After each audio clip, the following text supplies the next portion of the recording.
name is Robert Salas. Contrary to what it says on the card, I was not a lieutenant colonel in the Air Force.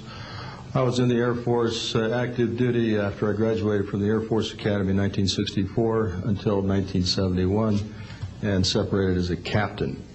In March of 1967, I was stationed at Malmstrom Air Force Base, Montana, as a missile launch officer, Minuteman missiles.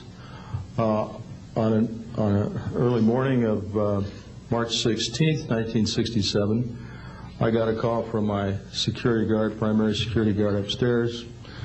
We had about 6, as I recall, flight security airmen upstairs. I was downstairs 60 feet underground in a capsule monitoring and controlling 10 nuclear-tipped Minuteman missiles. I got a call that morning that they were seeing strange lights flying in the sky. I disregarded that call, told them to call me when something more significant happened. I got another call subsequent to that call, and this time it was a more intense tone in the guard's voice. It was very clearly very frightened. He said there was a bright, glowing red object hovering outside the front gate. It was oval-shaped. He had all the other guards out there with their weapons drawn. Right after that call, I woke up my commander, who was on a rest period, Fred Mywald, a retired colonel now,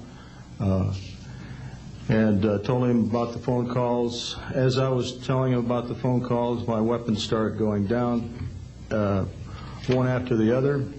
They went into a no-go condition, what we call a no-go condition. They were unlaunchable.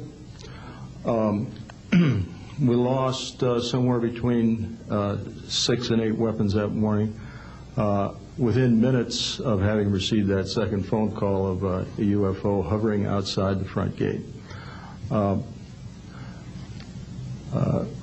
Again that morning, after reporting it to the command post, we were informed that a very similar incident happened at Echo Flight. I was at Oscar Flight.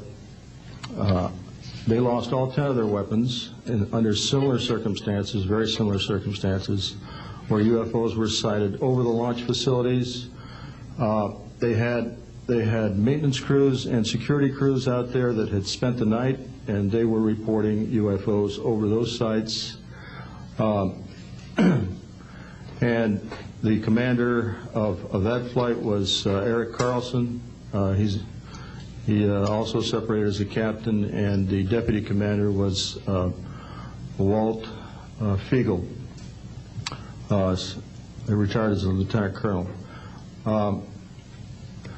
We have those witnesses that I just mentioned, the names I just mentioned, have spoken of this event before, and they will back up this story.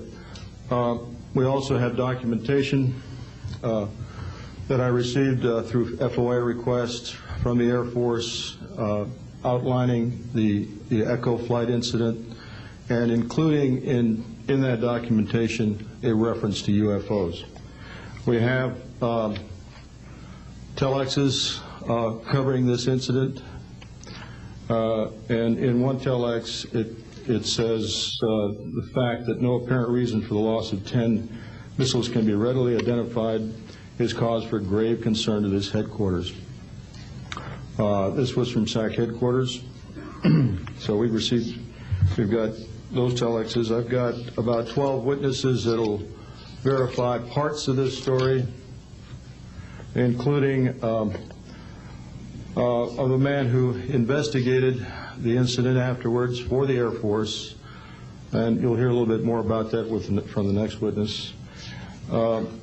And also another guard that witnessed a UFO in that same time period, and another officer who retired a full colonel who had other reports of UFOs.